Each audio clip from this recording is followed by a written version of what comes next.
E agora, o momento pelo qual todos estávamos esperando. Convido Daniel Goleman, autor do best-seller Inteligência Emocional, e Caio Lobianco, idealizador e diretor do LIV, para uma conversa sobre os dilemas atuais e direções futuras do conceito de inteligência emocional.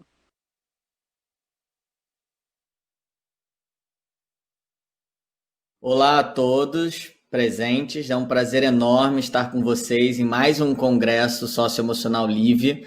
Esse ano, infelizmente, a gente não conseguiu fazer o nosso tão querido congresso presencial, mas tem uma coisa de ir para o congresso virtual, é a possibilidade de falar com cada vez mais educadores e educadoras do Brasil inteiro. Eu sempre gosto de fazer uma fala inicial e dizer para todo mundo que está assistindo a gente que o objetivo do Congresso LIV nunca é trazer uma resposta ou o que o LIV acredita, e sim uma multiplicidade de pensadores e pensamentos.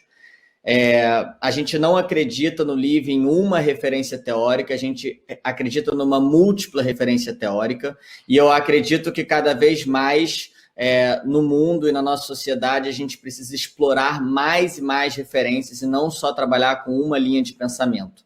Ao longo dos anos, já passou pelo Congresso LIV o jornalista canadense Paul Tough, autor do livro Como as Crianças Aprendem, Howard Gardner, autor das Inteligências Múltiplas, Edgar Morin, que aos seus 98 anos veio exclusivamente para o Congresso LIV no ano passado, e esse ano a gente trouxe o Domênico De Masi, e agora a gente tem o prazer de trazer o Daniel Goleman. Também já passou pelo palco do Congresso LIV pessoas importantíssimas no Brasil, como Christian Dunker, Ricardo Paes Barros, Lourdes Atier, Vera Iaconelli, Amir Klink, Viviane Mosé, Lino de Macedo, Roseli Saião, Janaína Barros, Gina Vieira, Lázaro Ramos, Thaís Araújo, enfim, e é com essa multiplicidade que a gente pretende colocar em pauta questões difíceis, mas principalmente deslocar vocês de lugar. Então, fazer com que as escolas possam pensar diferente ou contribuir para a proposta pedagógica das escolas.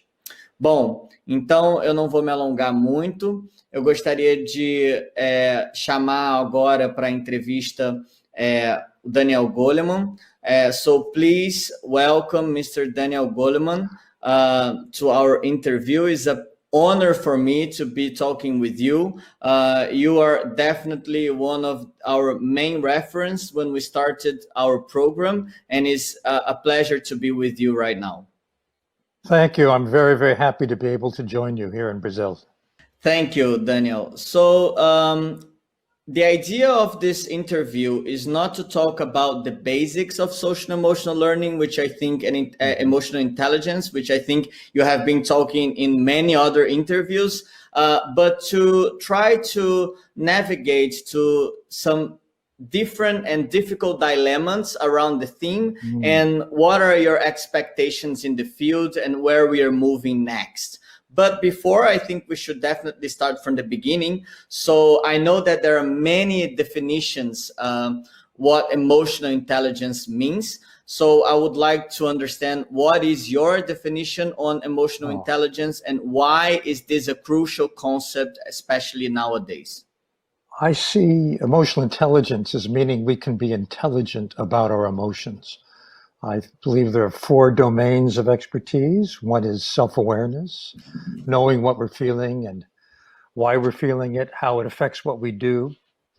The next is managing our emotions, marshaling the positive ones, enthusiasm, energy for our goals, minimizing the negative ones, the disruptive ones, the upsetting ones, so that they don't interfere with what we need to do. Then empathy, recognizing emotions in other people, and putting that all together to have smooth relationships. As it happens, those 4 parts are all foundations of SEL as the best practices are encouraged in the States through the Collaborative for Academic, Social, and Emotional Learning, which I had helped to found. Thank you very much, Daniel. There has been an ongoing discussion on whether we should measure and how could we measure these competencies. I think in every school I go, this is one of the questions that someone will raise at some point. There are some schools that have even implemented character report cards, including, for instance, perseverance or empathy ratings. What are your thoughts here? Should we move in this direction? And what might be the risks if doing it so? I think it is important and risky at the same time. It's important because you want to get a profile of a student's strengths and limitations in the area. But the difficulty is, this is not to say this student will always be like that, not at all. I think that goes against one of the basic principles of social emotional learning, which is that it's learning. Students can get better in any aspect of it. So it's important to realize that if you get a profile of a student's strengths today, it will be different tomorrow. And that a snapshot is not the same as a video. And every student is on a learning curve, is growing, is developing. And it's the job of the program of social emotional learning to help that student get better in every way. So that's one very important thing to keep in mind. The other is that this is a very different kind of learning. It's a very different kind of evaluation. If you're evaluating math, you can give a test. How good is the student in division, in math, in multiplication, in geometry? If you're evaluating their social or emotional abilities, you have to ask questions like, is this student kind? Is this student empathic? Does this student tune in to other students? Is the student able to control his own or her own impulses and behave well, for example? That's a very different set of questions and a very different line of evaluation. Perfect. And do you think we are, have you seen something that, in your opinion, is the right way to do this evaluation? Are we ready to evaluate, or do you think we're not ready yet? I think that evaluators of emotional intelligence themselves are in a learning curve. The model of evaluation for hard skills, for math, language, and so on, is not the right model for emotional intelligence. You need a different way of evaluating.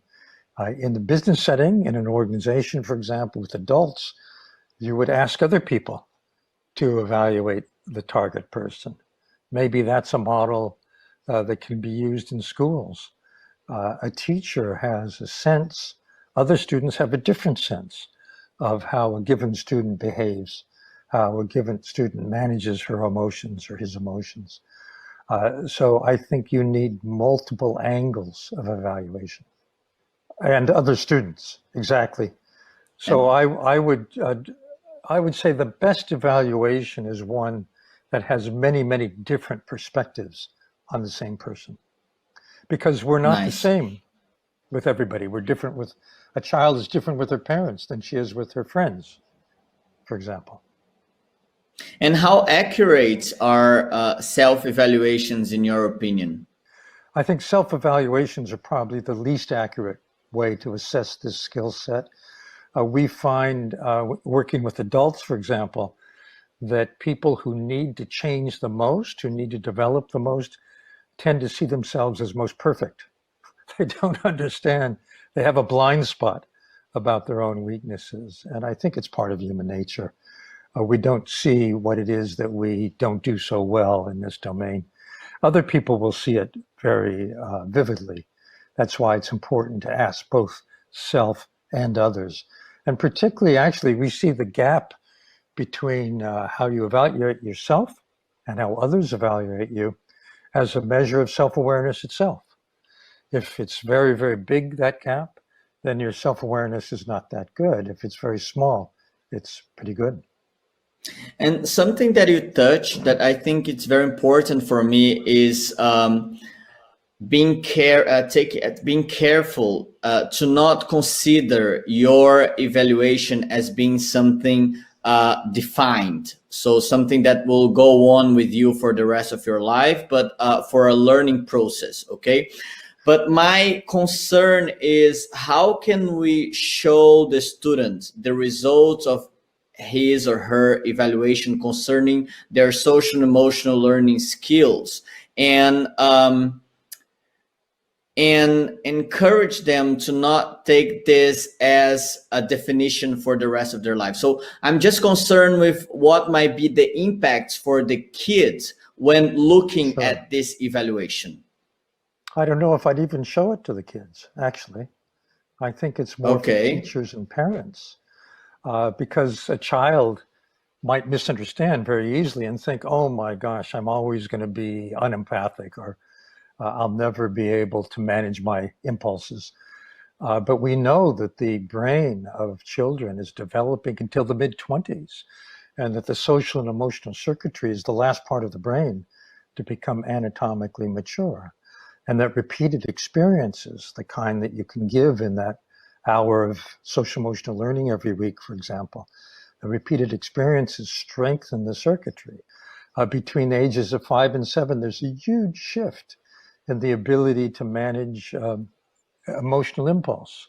Children get better at it. So if you tell a 5-year-old you're not very good at it, by the time they're 8, they might be very good at it. You don't want them to have this self-definition of, I'm always going to be that impulsive kid. In adolescence, girls tend to be better than boys at managing emotional impulse. But by the 20s, boys catch up. And so it's important not to give a child the message that you'll always be like this. The truth is, you won't. That's why we're here. We're here to help you grow. We're here to help you learn. We're here to help you develop. Perfect. I always think that within this discussion on evaluating social and emotional learning, there is a very big risk in if doing it so, we will do the exact opposite of what we have been trying to do. So I think we have to be very cautious when thinking about this topic. Okay, thank you very much for this answer, Daniel. Moving on, I would like to ask you about one specific topic that has been into my mind, and I think into a lot of educators' minds recently, which is young teenagers' suicide. So sadly, a lot of students have been committing suicide at a young age. This is not only true in Brazil, but in many other different countries around the globe. And this has been actually growing since the last decades. What are the school's responsibilities regarding students' mental health, in your opinion? And do you think social emotional learning or emotional intelligence is the answer for that, or is one of the possible answers? I think that schools may give children a wrong message by being so competitive around academic achievement tests. That can be a trigger for depression or suicide in a very young teenager. But then there's also the social reality of school.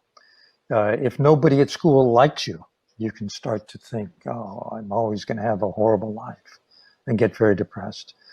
And I think that social emotional learning can actually help in both ways. There's what's called a growth mindset. It's having a positive view of yourself, your ability to learn, to grow, to develop, to get better at something. It's very different than a student saying, oh my gosh, I got an F on that math test. I can't understand math. It says, it's a way of saying to yourself, I didn't do well on that test, but if I study very hard, I can do better. In other words, I think that the key here is the teenager's self-talk, what lessons the teenager takes from life experience. In therapy for depression and for suicidal people, one of the most powerful tools has been to get people to question their own thoughts.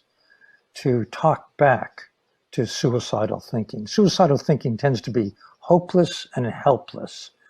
I can't do anything to change, and I'm giving up.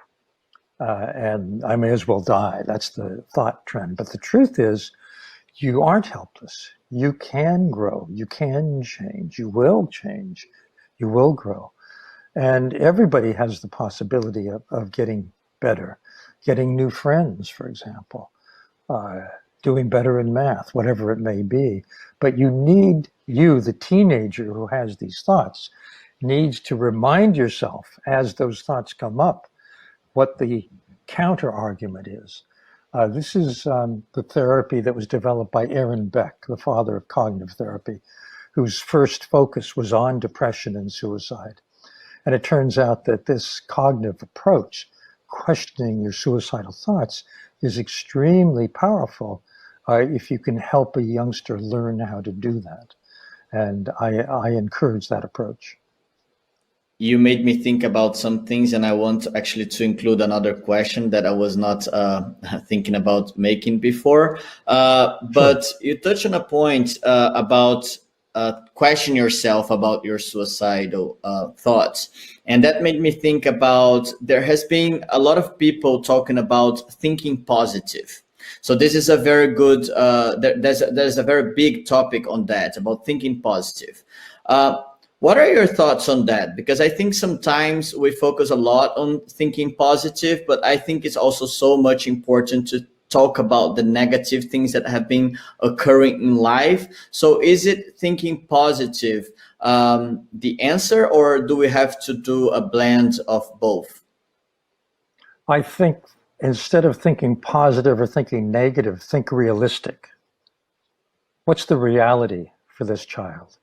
If it's a negative reality, I have no friends and I'm terrible at school, and you say, well, let's just think about positive things, it will sound very hollow to that student, to that young teenager.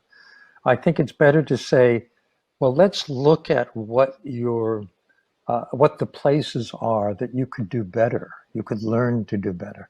Well, math, yeah. What's some social engineering you could do to make a new friend?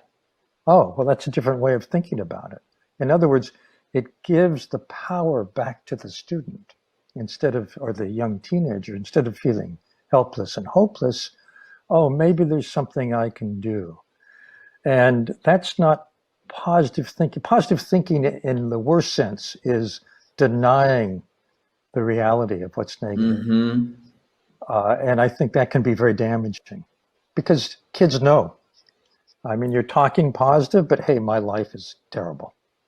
So, that's not going to help much. On the other hand, if you listen to the kid, well, in what way is your life terrible? Well, I'm getting an F in math. I'm stupid when it comes to learning, and I don't have any friends. Well, let's think what you can do to change that. Maybe you can study Thank hard. you very much. Maybe you can get a tutor. Yeah. Thank you. That's very clear. And I think sometimes we are actually afraid of hearing the reality. And I think actually in LIV, what we try to do is to hear students and also make them hear themselves. So put them to talk, and also create a space where can they talk, and also without judging what is being told. This is very important for us, and I think you have touched this. You also have mentioned something that I wanted to touch base on, which is schools sending the wrong message. So schools having actual responsibility towards students' mental health. Most people working in schools They know the importance of social and emotional learning, or actually they say they know the importance of social and emotional learning. It's very hard for you to arrive in a school now that does not know what SEL means and that will say that SEL is not important. I'm sure there are, but there are not as many as there used to be 20 years ago. Mm-hmm. In your book, you mentioned that IQ contributes at best 20% towards a person's success. And there are many other components, including social and emotional learning, which might contribute for the remaining 80%. So if social and emotional learning has such an importance, why is it still not the main or one of the main focus of a school curriculum? What is needed for us to reach to the level in which social and emotional learning gains more importance inside the school curriculum? You know, both my parents were teachers. I grew up in an academic environment, and I believe that the culture of education has some blind spots and can change, but is changing very slowly. So, for example, if you look at a business, you find that the competencies, the abilities that distinguish star performers from average performers are almost 80 to 90% based on emotional intelligence, not on the grades they got in school, not on how well they did in the university entrance exam. It's based on how well you work on a team, how well you can manage yourself, how well you can influence people. These are all emotional intelligence variables. They have nothing to do with how well you did in school. Schools, unfortunately, teachers and schools that educate teachers don't yet understand this. And it's not that academic achievement is unimportant. It's the baseline. Everybody needs to have their cognitive abilities sharpened, but it determines what job you can get and hold, not how well you'll do in that job once you're in it. And this information hasn't gotten back to schools. For example, there was a study done in New Zealand, very important study, of what's called cognitive control. This is, in my book, I write about it as the marshmallow test. You know, a child, a 4-year-old child is put in a room, a sweet is put in front of them, and they're told you can have it now, but if you wait till I run an errand, you can have 2 then. About a third of kids grab it and eat it on the spot, and about a third wait. The third who wait do much better on the university entrance exams.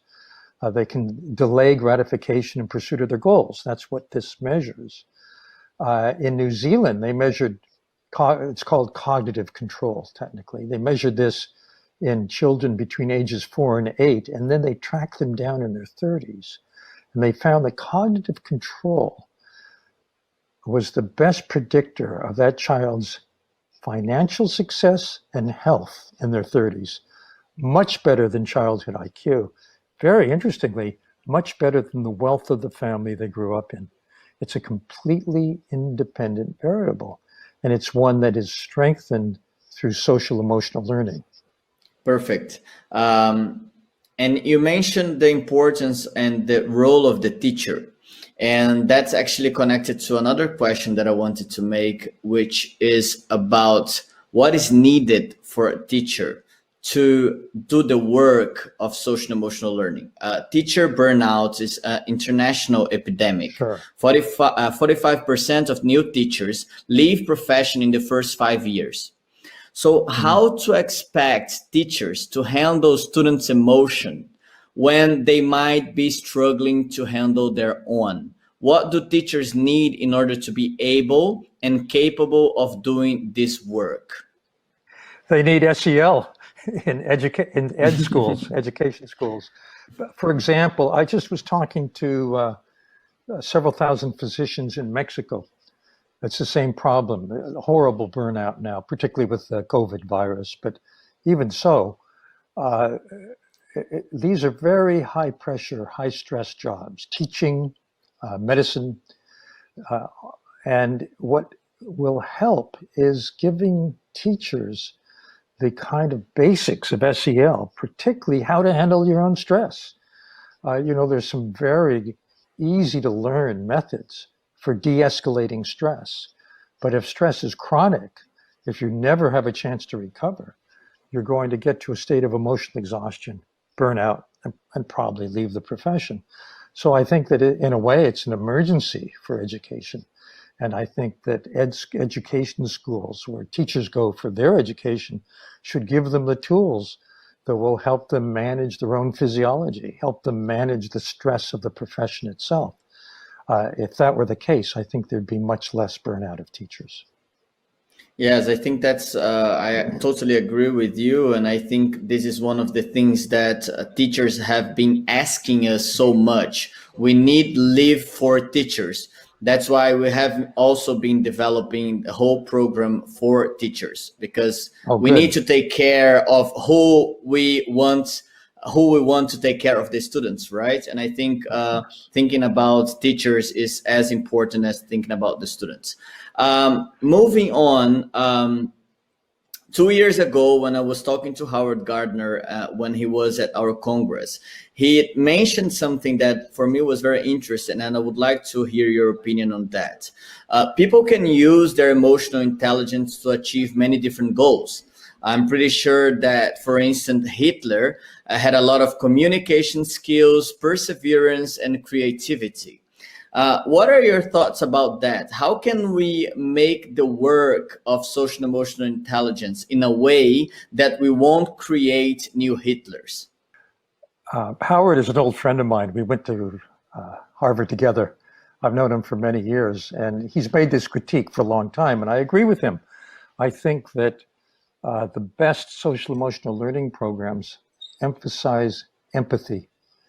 When you have a dictator, you have someone who has zero empathy. He doesn't care that he's creating chaos, that he's creating pain, suffering. You want someone who cares. You want a student to learn to care about other people. Empathy is the basis for compassion, for concern, for being genuine in caring about other people. And I think that the best SEL programs have this ethical dimension implicit in what they teach.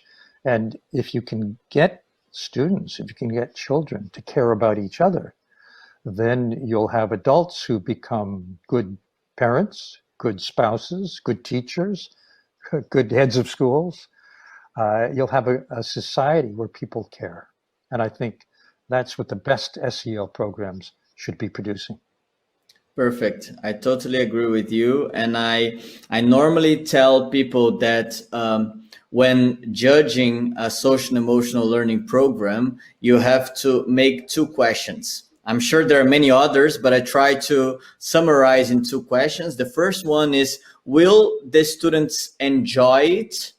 Because if we're not, if the students won't enjoy, there is no social and emotional learning, right? Because they have to be genuinely interested in the topic. They have to be genuinely interested in that moment, because we won't have the mathematics exam in the end of the month that their parents will say, you have to study for it. So they have to be genuinely connected to what you're saying.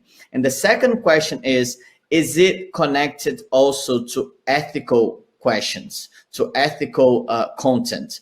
And of course, empathy, it connects all that, because that's right. I mean, we cannot only have communication skills and be very perseverance with a lot of grit, but act that for the bad and not for the good. I mean, I know that these are very open concept, good and bad, but there are some things that we want to take care of the other, and we want to think about the other. Moving on, and also connected to this, there has been a growing number of organizations and programs aiming at building confidence and empowering unprivileged youth. This is true in Africa. This is true also around girls, Black girls in America. So there are many organizations aiming at empowering those people. And this is connected also to emotional intelligence in a way that they focus on individual competences.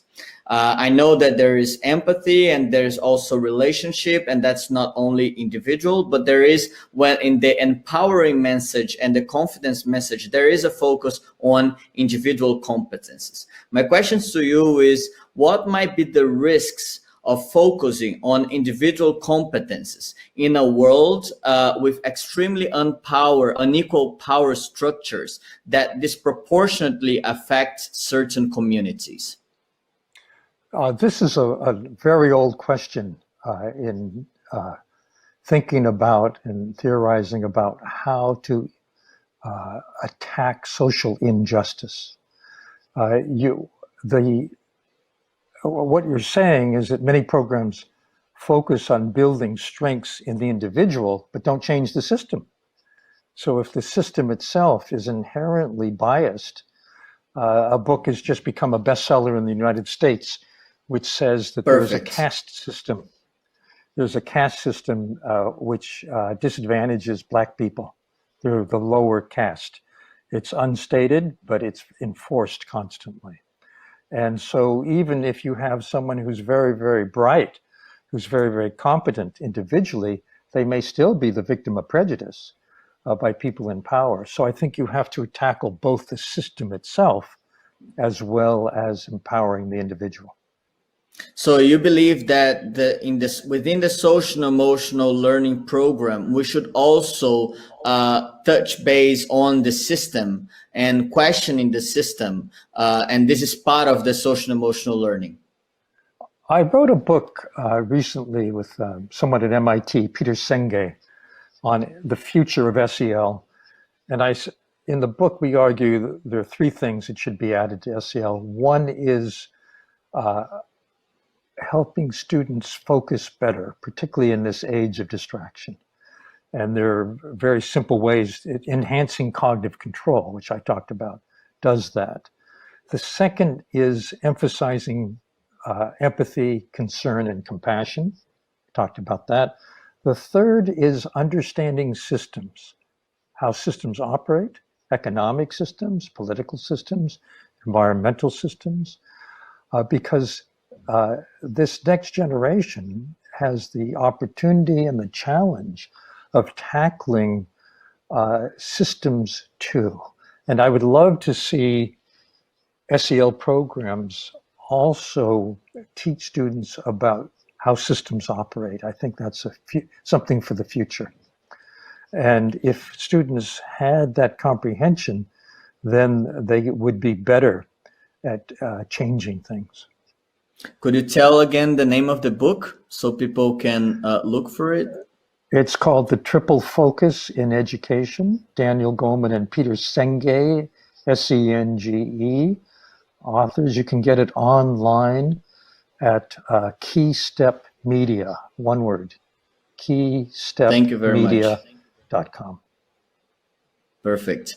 So connecting to this question, as you already started talking about what future programs, future social emotional learning programs should include in their curriculum, I would like to ask you, and we are coming to the end of the interview, what do we still don't know about emotional intelligence? What are the questions? That's a good question. For one, I wonder if the 4 domains that we have cover the entire territory. I think they do. I'm not sure. I'd like to look into that. The second has to do with best practices, particularly in schools. The CASEL, the Collaborative for Academic Social and Emotional Learning, recommends, for example, that parents be involved as well as teachers. The teachers get an education, as you're talking about, in SEL, so that they can model, they can embody the principles. And I wonder what the most effective way of delivering emotional intelligence in schools might be, and if there's something we're missing. And the big challenge, I think, for SEL and for emotional intelligence is how to give these lessons so they really stick. So kids love it, as you say, and so it has consequences in positive ways for their lives, how to do that and go to scale. How can you take this to thousands and thousands of schools and keep quality? It's a very, very big challenge. Perfect. I love the questions, and I'm also thinking about them right now. And I would like to end this interview giving you the space, Daniel, to tell a message to teachers, coordinators, and principals in Brazil that have been in the middle of a pandemic for so many months without seeing their students at home. You know that the situation is not good, especially for all the students and of course for the teachers as well. So, I mean, would you like to say anything for people that are watching you at this moment? I think that it's very important that you not just worry about the students and about the schools, but pay attention to yourself. Self-care is very important. When schools resume, and they will eventually once there's a vaccine, it's going to be chaotic. It's going to be a big mess, and you're going to have to deal with it. And it's going to be very stressful. So this is a good time for you as a teacher, as a staff in school, as an administrator, to get your own physiology, your own ability to handle your emotions under better control. Cognitive control is not just for kids, it's for everybody. And it means that you can have a method that will help you lower anxiety right away. I'll give you one right now, actually. It's very simple. You take a deep breath in so that your belly expands. You hold it for as long as comfortable. Then you exhale very slowly, and you do it again. You do it maybe 6 to 9 times. That we know from lab experiments lowers your heart rate, switches your physiology from upset, sympathetic nervous system arousal, we call it, to parasympathetic, to relaxed, to the recovery mode. And it's very important that you have a way to get into that recovery mode and that you use it regularly so that you don't build up your stress level. So I'd encourage you to find your own way to manage your own upset so you'll be able to help kids better. Thank you very much, Daniel. It was a pleasure for me talking to you. I think you have brought many important questions and important answers to enlighten many of the schools and many of the teachers, counselors, and principals that are watching us now. And I hope that we can go through this pandemic in the easiest way possible. And I hope that most of the teachers and schools that are hearing us could pay attention and start moving in the direction of a more of SEL with more importance within their curriculum. So thank you again very much, and I hope you have enjoyed this interview. Caio, it's been a pleasure. Thank you so much. Thank you.